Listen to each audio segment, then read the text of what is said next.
Alright, so on today's video I'm going to be installing a 12 bar or scrape bar rear sub cage. It's got a few different names, but I'm going to be installing that on my buddy AJ's 2014 Grom. I'm going to do a bit of pretty much a tutorial or a how-to. Most of the videos that I looked up are all shit and everyone does a really bad job at it. So hopefully I can do better at that if someone literally just wants a video that's not a vlog and is just a how-to video. So that's what we're going to do today. So I'll show you guys the parts and everything that came with the kit, and then we'll get started on installing it. Alright, so here's everything that came with the kit. It actually is like really good quality. The brand is Twisted Street Design. The welds are actually really good. It's powder coated. It comes with a license plate bracket, pegs, they're knurled, so really good grip on those. I know some of them just have like grip tape on them, which works fine, but this will be way better. Comes with all the hardware that you'll need to install everything. But yeah, everything looks really straight. Like I said, the welds are really good quality. The powder coat job is really good. I'll put a link in the description to this guy's Instagram and Facebook. But yeah, definitely looks like high quality stuff. So these are all the tools that you'll need to install this 12 bar. I have a 16mm socket, I have two 14mm sockets, and a 12mm socket. An extension just kind of helps, not necessarily need it, but it is something that kind of helps. Magnet, it's always nice to have something like that to save the frustration of trying to dig out bolts if you drop them. And then two ratchets. You might be able to suffice with using wrenches instead of two ratchets, but to me that just seemed like it was the easiest thing. But yeah, let's get started. Alright, so as you can see, this one has a luggage rack on the back of it already, so it's not going to be exactly like installing it on a factory Grom, but it's still a pretty simple process either way. So, take the seat off. You can see with what he has on here currently, it's got this big plate on here, which comes out and has the turn signals and license plate bracket incorporated. But again, it's going to be the same 4 bolts, even if you don't have this, which you can see here. I'm going to take those out, drop that whole thing off. Also, you have the wiring for the license plate light and the turn signals. The wiring is going to come up through here, so we'll have to unplug all of that. So these bolts are 12mm. Pop those out real quick.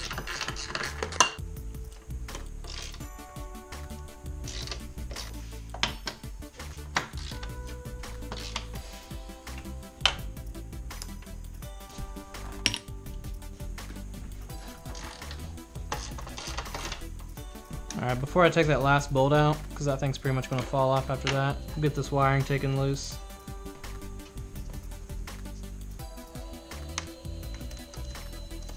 So the plug to that wiring is under this sleeve here.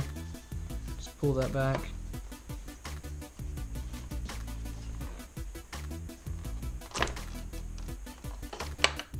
You just push that little tab down to unlock it, pull them apart. We can finish taking this bolt out.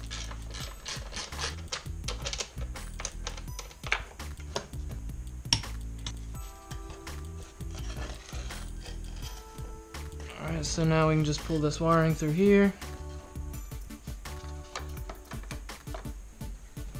Pull that all out. Okay, so with the stock bolts, or at least the bolts that are in this Grom, because I don't know what it was like when it was stock, but I'm pretty sure it was the same. They're pretty short bolts. The holes in the Grom are not threaded. The bolts just pop through. And then this goes on, and then this goes on under it, and it actually, these holes are threaded. So that's how that was held together, but with this new 12 bar, it'd be a similar concept to this going on, and then this going on under it, but these holes are not threaded, so they have sent bolts that are longer and have lock washers and nuts, which is actually more secure.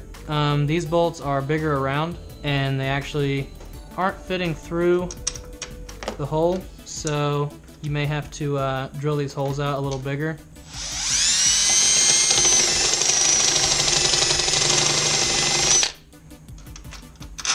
There you go. It didn't take very much at all. They were already pretty close. Yeah, it's not taking much at all, honestly, just barely. You could honestly, if you didn't have a drill or a drill bit to do it. You could probably do this with a round file and it still wouldn't take very long. Watch out we don't drill through our wiring here. That'd be no good. Yeah, that should work. Alright, so we can start putting new parts on. Grab one of our bolts here, drop it through. Grab a lock washer and a nut.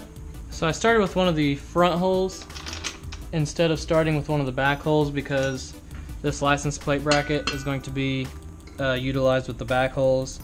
And if I did that one first, I'd be holding 3 pieces together for the first bolt, which would be even more of a pain than holding these 2 together. So I'd recommend starting with the front bolt.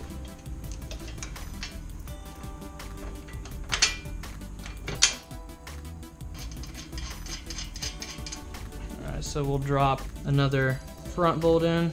Remember, the lock washer goes with the nut, not with the bolt. Just get the hand started first. Alright, so we'll start putting the license plate bracket on. Drop these back bolts through.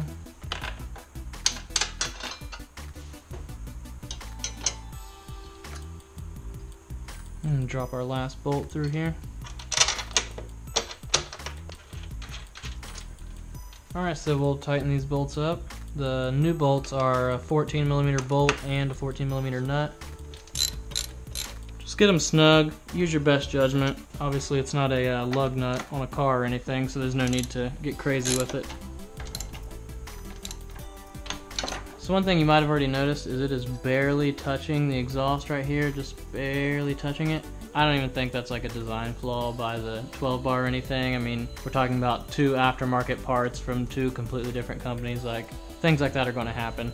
But the way this bracket is on this, you can go behind this, I think, with a couple of washers. On the other side of this plate here, you may need a longer bolt because it looks like that one doesn't have much thread sticking out, but maybe put a couple washers behind there. Do the same thing here, or you could even maybe bend this piece here just to tweak it a little bit. I don't have washers with me right now to do that, but take this bolt out here, put some washers behind it, and that should move it out just the tiny bit that it needs to not touch right there. Super simple fix. So now we can put the pegs on. They also have lock washers with them. In this case, I'm going to leave the lock washer with the bolt. You probably could put it on this side, but I like that those just fit up flush without it. Otherwise you're gonna have like a little gap in there. It's really gonna kind of serve the same purpose, but yeah, this is kind of obviously not a normal nut and bolt situation, so I'm gonna leave it with the bolt. Kind of hard to line up through there since you're just feeding this through there, but I'm gonna use this magnet. It's also gonna help make sure that this washer doesn't fall off while I'm putting it through there.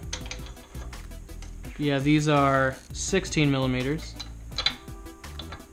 and those will just screw right on there.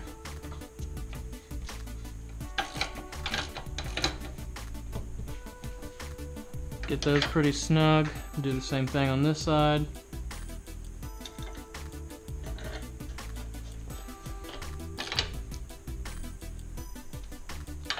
Those are pretty long pegs sticking out there, which makes it good for footing, obviously, and also you can see how far they stick out for protection when you lay it over. Because if I know AJ, this thing's gonna get laid over again. I mean, it's pretty obvious this thing gets babied by how crusty and gross it is right now. As you can see on this, there's no bracket for a license plate light or anything. Again, when you're dealing with custom stuff like this, a lot of people kind of take it into their own hands. There's also no bracket for turn signals. A lot of people will just take the wiring setup that they already have the plug and everything, and just take the wires that go to the turn signal, and you can get little LED strips that go here, or you can try to mount them, you know, through here. A lot of people will just come up with their own solution to that. I was actually looking at this, and I obviously cannot bolt this whole thing back under there because that's in the way, but I'm thinking about cutting this like pretty much right here where I still have these bolt holes. They would have to be drilled out bigger. If I took this off, I could bolt that right here. I could still have the license plate light and the turn signals that are already on here. We'll have to see what AJ wants to do with that. But yeah, it's really not hard. Like I said, especially you already have the wiring and everything. You just cut the wires and then put your own turn signals on there, your own license plate light. But yeah, that's that. Yeah, so here it is installed. Actually, I'm really impressed with the quality of this thing. Like, I hope the camera actually shows it, but the welds are really nice on this thing.